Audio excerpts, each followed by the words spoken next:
할렐루야. 감사합니다. 또 축하합니다.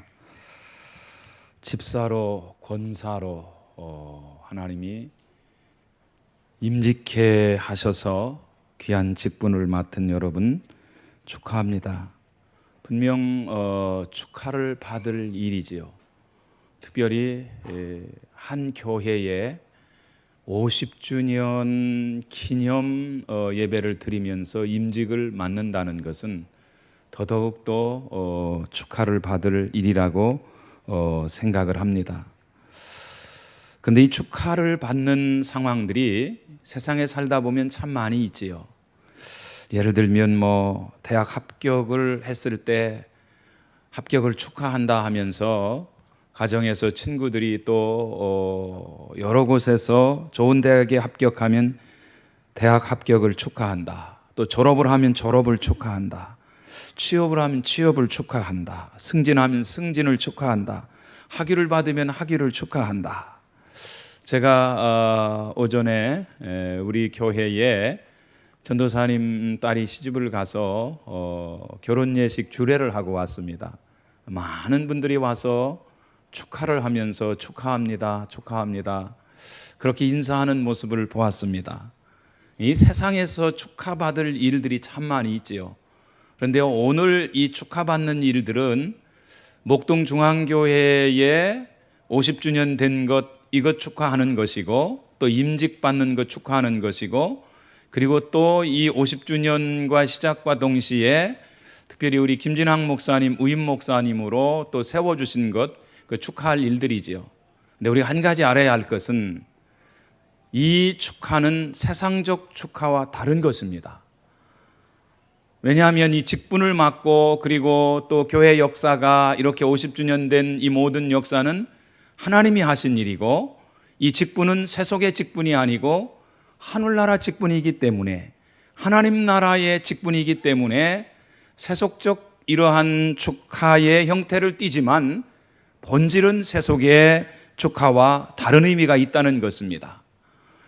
그리고 또 안수 집사님으로 세우고, 또 이미 장로님 피택되었다는 소식도 듣고, 그리고 또 권사님들도 이제 세우고, 이 모든 일들이 하나님께서 하신 일들이며, 또한 분명 하나님의 거룩한 일꾼으로 세워가는 그런 축하의 역사인 줄로 압니다.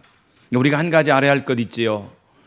이런 세속과 다른 하나님의 거룩한 교회 일꾼으로 세우고 교회 직분으로 세움을 받았을 때 축하받는 사람들은 우리가 뭔가 좀 자격이 있어야 되겠다는 것입니다.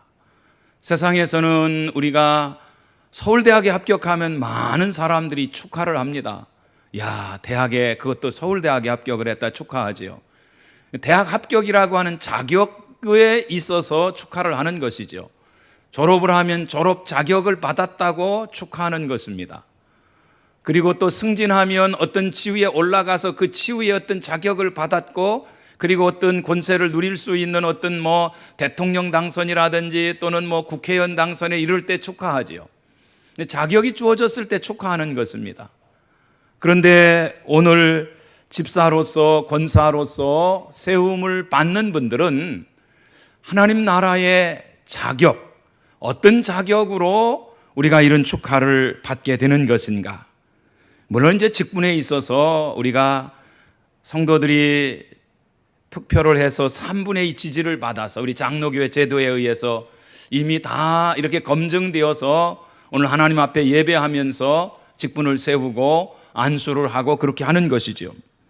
근데 오늘 본문에 보니까 초대교회의 예루살렘 교회의 집사를 세울 때에 그 집사들의 자격을 논하는 부분들이 나옵니다.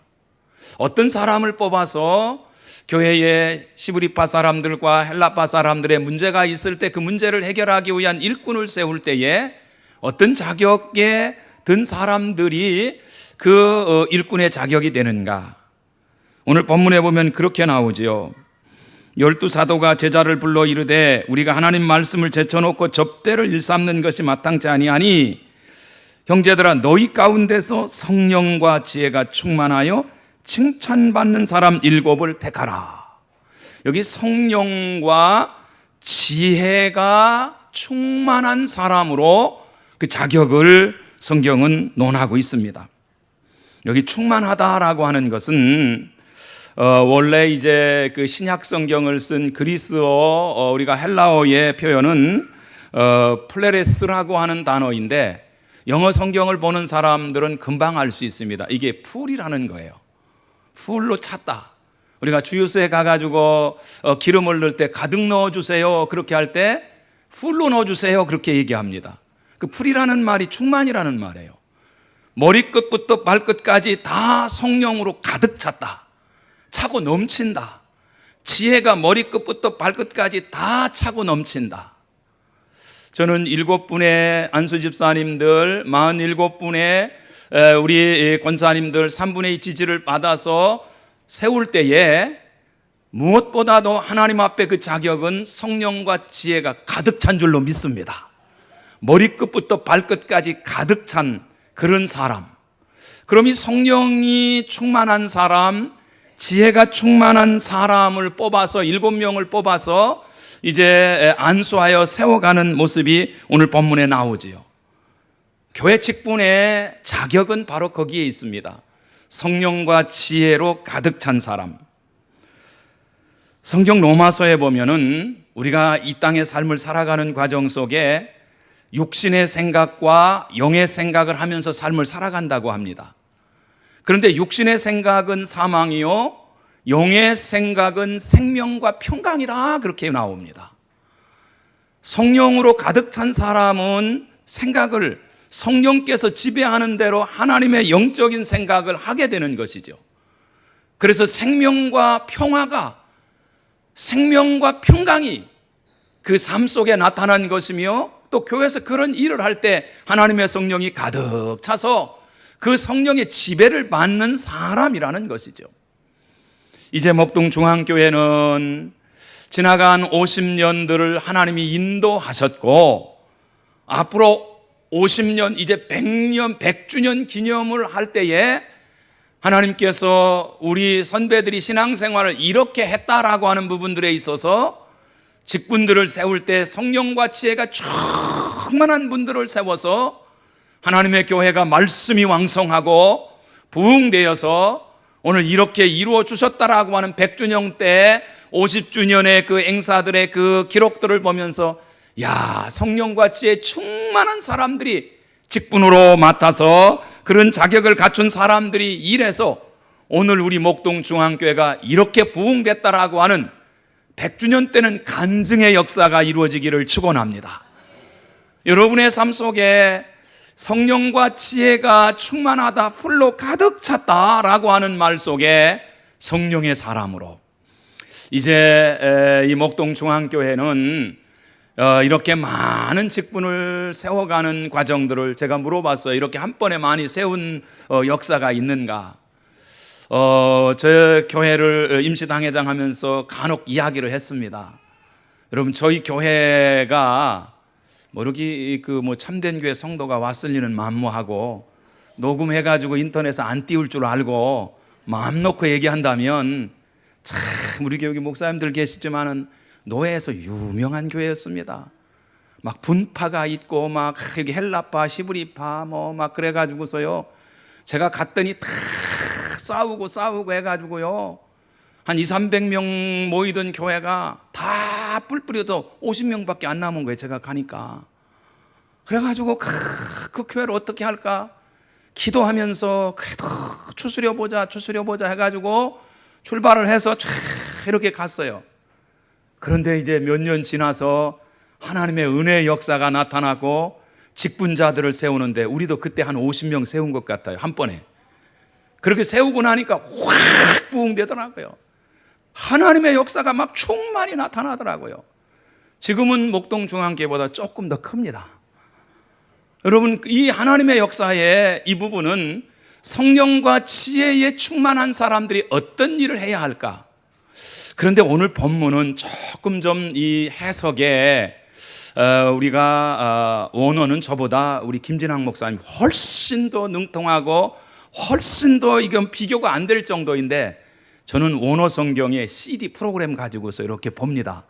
근데 그 CD에 요즘은 다 해석이 너무나 잘 나와 있어요. 옛날엔 사전 찾아가지고 뭐 암기하고 뭐 그렇게 했는데, 근데 이 본문은 좀 조금 잘못된 원어적 해석이 있습니다. 이 본문을 이야기할 때 성령과 지혜가 충만하면 사람들에게 칭찬받는 사람이구나, 그래 그 사람들에게 칭찬받고 인정받는 사람을 세워야 되겠다라고 여러분 혹시 그렇게 해서 찍었다면 이건 성경 본문을 잘못 해석한 거예요. 이 본문의 원어적 뜻은 말투수라는 단어예요.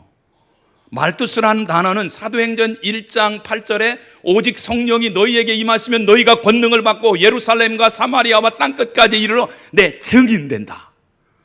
성령이 충만한 사람, 지혜가 충만한 사람이 생명을 걸고 복음 증거하던 사람들, 우리에게 같이 복음 증거하고 사도의 곁에서 하나님의 복음을 위해서 일하는 사람 7을 뽑자는 것이지 그냥 인간적 칭찬받는 사람들이 아니에요. 원어는 말투레오라고 이렇게 나오는데 이것은 증거하다라고 하는 동사예요. 말투수라고 하는 이 단어는 이것은 증인이라고 하는 명사인데, 여러분 혹시 프랑스 여행을 가보신 분들이 계실지 모르는데 저도 얼마 전에 갔다 왔는데 거기 그 몽마르트 언덕이 있습니다. 몽마르트 언덕. 화가들이 그림을 그려서 팔고요, 뭐 작가들이 어쩌고 저쩌고 막 이런 이야기들을 하고서 막 안내자가 얘기합니다. 근데 그 몽마르트 언덕이 어떤 언덕인가? 몽이라고 하는 것은 언덕이라는 말이고요, 그 마르트라는 것은 프랑스어로 원래 시브리 그 헬라어의 원어의 말투스라고 하는 증인이에요. 거기서 초대교회에서 로마에서 그곳에 전도자를 파견했는데 거기서 순교당한 순교의 언덕이야. 그게 그 몽마르트라는 것이 말투스, 오늘 여기 칭찬받는다라고 하는 단어가 같은 뜻입니다. 여러분 오늘 임직자로 세워져 가는 여러분들은 성령으로 가득 차서 하나님의 영의 지배를 받는 그런 자격 있는 사람들일 줄로 믿습니다. 지혜가 충만해야 됩니다. 지혜는 하나님을 경외하는 것이 지식의 근본이요 지혜의 근본이라고 했습니다. 여러분 이제부터는 성령 충만한 사람으로 갈라디아서 5장 22절에 나오는 사랑과 실학과 화평과 인내와 자비와 양성과 충성과 온유와 절제니 이런 부분들의 성령의 열매를 맺혀나가는 삶을 살아가는 모습이 오늘 우리의 모습이 되어야 될 줄로 압니다. 이런 자격 있는 사람들을 뽑았어요. 왜 뽑았을까? 일하라고 뽑은 거예요. 하나님의 거룩한 교회에 사도들이 구제도 담당해야 되고 말씀도 증거해야 되고 기도도 해야 되고 모든 것이 다 사도들에게 집약되어 있었습니다. 렌스키라고 하는 성경 주석학자가 이야기한 그 내용들을 보니까요, 예루살렘 교회가 2만 내지 한 2만 5천 명 정도 모였을 것이다 추정을 합니다. 그럼 이제 그런 숫자가 모여서 예배하는 예루살렘 교회의 성도가 그렇게 많은데 초대교회에 사도들이 그거 다 못하거든요. 그러다 보니까 헬라파 사람들과 시브리파 사람들 간에 이 갈등 구조가 좀 생긴 겁니다. 구제에 빠지니까. 사람들이 모이다 보면 이런 어떤 인간적 생활들의 어떤 본성들이 나올 수 있는 것이죠. 이 문제를 해결하기 위해서 7집사를 세우는데 그 세운 사람의 자격은 성령과 지혜가 충만해서 말씀을 증거하는 삶을 살아가는, 그 마음속에 예수가 주인 되어서 삶을 살아가는 사람들을 증인 노릇하는 사람들, 그러기에 칭찬받는 사람들, 우리 모두가 봐도 그 사람은 복음에 충만해서 복음적 삶을 살아가는 사람들이라고 인정했던 사람이죠. 그래서 그의 마음속에는 갈라디아서 2장 20절에 내가 그리스도와 함께 십자가에 못 박히나니 그런즉 이제 내가 사는 것이 아니요 오직 내 안에 그리스도께서 사신 것이다. 성령과 지혜가 충만하면 그 마음속에 그리스도의 영이 충만해서 그리스도의 복음을 증거하는 삶을 살아가는 그런 사람들, 나 중심, 나의 명예, 나의 어떤 위치를 내세우는 것이 아니라 자기 만족을 위해서, 직분을 위해서 내가 이 정도니까, 죄송한 표현입니다만은 한국교회의 목사님들 중에 저도 간혹 그런 때가 있습니다만은 자기를 내세울 때가 있어요. 저희 교회요 한 50명에서요 한 600~700명 이렇게 부흥이 돼가지고 왁자왁자 이렇게 하니까 요즘 와서는 이럽니다. 우리가 옛날에 이 교회에 다른 사람들 다 떠날 때 교회 기둥 뿌리를 붙들고 기도했던 그 50명 그 남아있는 사람들, 우리가 얼마나 이 교회를 위해서 헌신했는지 아느냐고. 그러면 이제 또 일산에서 다시 온 사람들이 무슨 소리냐고, 그때 다 떠나고 힘 빠져 있을 때 우리가 왔으니까 그때 부흥신기가 아니냐고. 목사님 그런 거 아닙니까? 그래요. 제 마음속에 이렇게 올라와요. 내가 했는데, 나 얼마나 기도했는데. 그럴 때 제가 이렇게 얘기합니다. 여러분, 누구가 한 것이 아니라 하나님이 하셨습니다. 하나님의, 우리 마음속에 예수 그리스도 성령께서 우리를 지배할 때 그 하나님의 역사, 복음을 증거하는 말투스라는 말은 증인일 뿐만 아니라 순교자라고 하는 단어가 그 의미가 같은 뜻이에요. 증인의 삶을 살아가는 사람은 그 당시에는 순교해야 됩니다. 예수 그리스도는 부활하셨습니다. 그것 때문에 순교하는 거죠. 그런데 이런 사람들을 뽑아서 교회 안에 일하게 하시는 거죠. 일하게. 어떤 일을 합니까? 구제 일을 분담해서, 우리가 구제 일을 할 테니까 사도들이요, 말씀 증거에 성령의 충만함으로 기도 생활에 말씀과 기도에 충만한 그 상황들로 그 일들을 담당하십시오. 우리는 구제하겠습니다. 그래서 딱 일을 분업하는 거죠. 그렇게 할 때 교회가 부흥되는 역사가 이루어진 것입니다. 그래서 여러분, 직분 내세요. 내가 이제 권사인데, 그러면 참 웃기는 소리 하는 거예요. 이게 권사인데, 그리고 내가 안수집사인데, 내가 목사인데, 내가 장로인데, 이 직분은요, 일꾼이에요, 일꾼. 일꾼이라고 하는 말은, 교회의 일꾼이라고 하는 말은요, 우리가 기도하면서 7사람을 세운 것은 일하라고 세운 것인데, 여러분, 일꾼이라고 하는 것은 우리 사전에 보면은 일을 잘하는 사람을 일꾼이라고 합니다. 우리가 보통 꾼이라고 하는 말을 붙일 때는 뭘 잘하는 전문가에게 꾼을 붙여요. 사냥을 잘하면 사냥꾼, 낚시를 잘하면 낚시꾼, 소리를 잘하면 소리꾼, 농사를 잘 지면 농사꾼, 장사를 잘하면 장사꾼, 씨름을 잘하면 씨름꾼, 정탐꾼, 싸움꾼. 제가 사전을 찾아보니까 197개의 단어가 꾼자로 끝나는 단어가 있어요. 명사가. 얼마나 꾼자를 갖다 붙이기만 하면 돼요. 근데 여러분, 하나님의 교회의 일꾼이야. 바울 사도는 이야기합니다. 골로새서 1장 25절에 내가 교회의 일꾼 된 것은, 그렇게 얘기해요. 교회의 일꾼 된 것은 하나님이 너희를 위해서 내게 주신 직분을 따라 하나님의 말씀을 이루려 함이라. 로마서 15장에서 그리스도 예수의 일꾼 되었다라고 그는 표현을 합니다. 디모데에게 너는 교회의 일꾼이다, 그렇게 표현해요. 두기고에게 너도 하나님의 거룩한 교회의 일꾼이다, 베베에게 신실한 일꾼이다, 그런 표현을 씁니다. 이 일꾼이라고 하는 말은 회페레테스라고 하는 단어인데, 이 말은 여러분 그냥 우리 한국에서 뭐 전문가, 일꾼 이런 뜻이 아닙니다. 혹시 배너라고 하는 영화를 보셨습니까? 그 배너 영화를 보면요, 로마 이 장군이 탁 배에 타가지고 지금 이제 전쟁에 나갑니다. 배너는 잡혀와가지고 노예로 참 밑바탕에서 노젓는 사람이 있습니다. 이렇게 탁. 그래서 더 빠르게 해보라고 쾅쾅쾅쾅쾅 더 빠르게 쾅쾅 노젓는 그런 장면이 나오죠. 밑에는 쇠사슬로 꾹꾹 묶여져 있어요.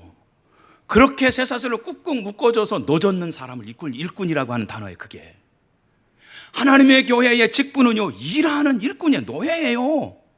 봉사자입니다. 그래서 직분을 내세울 때 내가 이런데 라고 하는 것, 그 위치를 내세우는 것이 아니라 헌신하고 봉사하는 일에 충성스럽게 일하는 부분들이 일꾼이 해야 할 요소라는 거예요. 그래서 바울 사도는 이야기합니다. 오늘 우리는 주의 거룩한 교회의 일꾼 되었으니 마땅히 우리를 그리스도의 일꾼이요 하나님의 비밀을 맡은 자로 여길지어다. 그리고 맡은 자에게 구할 것은 충성이라. 일꾼은 자기를 내세우는 것이 아니라 앞장서서 장단을 맞추는 그 북소리에 의해서 천천히 노를 젓기도 하고 빨리 젓기도 하는, 그게 일꾼이에요. 성경에 이 단어가 많이 나옵니다. 누가 이 단어를 많이 썼느냐? 바울 사도가 이 단어를 많이 썼어요. 바울 서신에서. 여러분, 우리는 하나님의 교회에 일꾼으로 세움받았을 때 자격은 성령과 지혜로 가득 찬 사람이고, 그리고 증인 노릇을 하는 사람들, 칭찬을 받는 사람이고, 우리 한국 성경의 칭찬이라니까 칭찬받는 사람으로 세우심을 받았고, 그리고 그런 자격을 가지고 뭐 하는가? 하나님의 교회에 일을 하는 거예요. 구제를 하는 것이며, 찾아다니면서 오른손이 하는 일 왼손이 모를 정도로 참 하나님의 역사를 이루어가는 모습들이, 그것이 여러분들이 행해야 할 일들입니다. 그러면 어떤 역사가 일어나는가? 오늘 성경에 그렇게 나옵니다. 자격이 성령과 지혜가 충만한 사람, 증인 노릇하는 사람으로, 일꾼으로, 노예처럼 하나님의 말씀이 명령하면 무조건 가는 그런 역사를 준행하는 여러분들을 통해서 오늘 본문에 보면 7절에 말씀이 흥황했다. 이 말씀이 흥황했다는 것은 하나님의 말씀이 점점점 자라났다라고 한 말이에요. 말씀이 충만했다는 말이에요. 그래서 하나님의 거룩한 말씀이 온전히 세워져 갔다는 거예요. 여러분, 우리는 개혁 장로교회에 하나님 앞에 신앙 고백을 하면서, 첫째 하나님 영광, 두 번째 내 삶에 하나님의 영역 주권, 하나님의 주권적 역사, 하나님이 우리를 탁 잡아서 인도하심의 역사가 있다고 하죠. 종교 개혁을 할 당시에 마틴 루터와 우리는 요한 칼빈 선생의 후예들이라고 얘기합니다. 그런데 이 요한 칼빈 선생이 프랑스어를 썼습니다. 불어를 썼어요. 그래서 프랑스에 있는 사람들이, 원래 프랑스 사람이니까 제네바에 와가지고 스트라스부르크로 가다가 전쟁이 일어나서 잠깐 머무는데 화렐이라고 하는 프랑스어를 쓰는 그 목사님이 거기 와서 개혁을 하고 있어요. 스위스에서. 그래서 여기서 같이 개혁합시다. 안 하려고 하다가 막 하나님의 역사로 밤에 큰 감동을 받고 그냥 거기 주저앉습니다. 거기서 개혁을 하는 거예요. 그럼 칼빈 선생이 개혁을 할 때에, 제네바시에서 개혁을 할 때 프랑스어를 씁니다. 불어를 쓰니까 불어권에 있는 사람들이 많이 옵니다. 그래가지고 불어권에 있는 사람들이 칼빈 선생이 후예가 되어가지고 어디로 갈까요? 불어를 쓰는 프랑스로 가서 목회할 거 아니에요. 그러니까 프랑스는 이미 개신교와 구교가 갈등 구조의 상황들로 접어들면서 많은 전쟁들이 일어나죠. 그 낭트 칙령이 일어나게 되고 뭐 여러 가지 이제 그 복합적인 그 교회사의 역사가 있습니다. 그런데 구교와 우리 개혁 장로교의 개혁주의자들과의 차이가 어디에 있느냐? 구교는요, 지금도 예배를 드릴 때 말씀 강론이 없습니다. 말씀 묵상하고, 지금 이 본문은 성령과 지혜가 충만한 사람들을 세우는 것이고, 자격은 이런 것이며, 그 다음에 칭찬 듣는다는 말은 증인이라는 말이고, 그리고 그 다음에 이렇게 해서 일꾼으로 세우니까 교회가 말씀이 흥황했다. 이게 지금 읽고 제가 강론하는 거 아니에요. 이 본문을. 구교는 이런 거 없어요. 그냥 예전적 진리하고 맙니다. 직분도 없어요, 사실은. 그런데 구교와 개혁주의자들과 프랑스에서 부딪히는 거예요. 루이 14세가 안 된다, 우리나라는 한 나라의 한 종교만 인정하겠다고 딱 손을 걷버려요. 그리고 나서 핍박을 가해오는데, 칼빈의 후예들이 프랑스어를 쓰면서 프랑스를 개혁하고 쫙 들어갔습니다. 위그노라고 하죠. 그런데 이 사람들이 루이 14세 이후로 비판을 받는데, 세느강변에서 그 많은 사람들이, 그 세느강은요, 우리가 가서 그 유람선을 타고 하는 그 세느강은요, 거기는 핏빛으로 변한 개혁주의들의, 우리의 신앙의 선조들이 핏빛으로 변한 순교지입니다. 거기는 백조의 섬 같은 데는 막 얼마나 많은 사람, 하루에 3,000명씩 목을 자르고 말해. 근데 그 죽어가는 사람, 순교하는 사람들이 왜 순교하는지 아십니까? 예배 시간에 성경 봉독하고 설교했다는 거. 그래서 모인 사람들에게 이제 루이 14세가 군대를 동원해서, 저놈들 모였다. 그래서 위그노 모였다. 그래서 다 딱 잡아옵니다. 너희들 예배 어떻게 드렸어? 물어요. 그럼 이 사람들이 뭐라고 하느냐 하면, 우리 예배 성경을 읽고 성경을 강론했다라고 간증합니다. 그런데 그 사람들이 본 거 아니에요. 지금처럼 뭐 비디오 촬영하고 몰래 카메라 촬영해놓고 그거 없어요. 그럼에도 불구하고 이 신앙 고백해 이들이 뭐라고? 우리는 말씀을 낭독했습니다. 우리는 말씀을 강론했습니다. 우리는 설교를 했습니다. 그래 알았어. 그럼 잡아놓고 막 처형시키는 거예요. 여러분, 개신교의 이 강단권이 이렇게 피로 얼룩져서 지금까지 지켜온 것입니다. 여러분, 그런데 이게 말씀을 하고 나서 뭐 은혜를 받았다 못 받았다, 여러분이 뭐 말씀의 내용이 어떻다, 뭐 지금 내가 원어를 쓰니까 뭐 원어가 어떻다, 뭐 여러분, 이건 정말 기준이 지켜져야 할 하나님의 말씀에 흥황하는 이 강단에서 하나님의 생명의 말씀이 흘러내리는 것, 얼마나 귀한 일인지 모릅니다. 이 일에 집중하기 위해서 여러분들 구제와 교회의 여러 가지 잡다한 일들을 위해서 일꾼으로 여러분 세우신 겁니다. 왜? 말씀의 강론을 위해서. 오늘 성경이 그렇게 얘기합니다. 말씀이 흥황하는 역사. 그럴 때에 예루살렘에 많은 사람들이 모여들고 하나님의 교회가 부흥되는 역사가 있었고, 허다한 제사장들이 그 말씀에 또 위에 굴복했다. 할렐루야. 오늘 우리 한국 교회에 이제 김진학 목사님 말씀을 외칠 때에 말씀이 흥황케 하는 일에 여러분이 쫙 집중할 수 있기를. 그러면 하나님의 교회는 하나님께서 흥황케 하는 역사가 있을 줄로 믿습니다.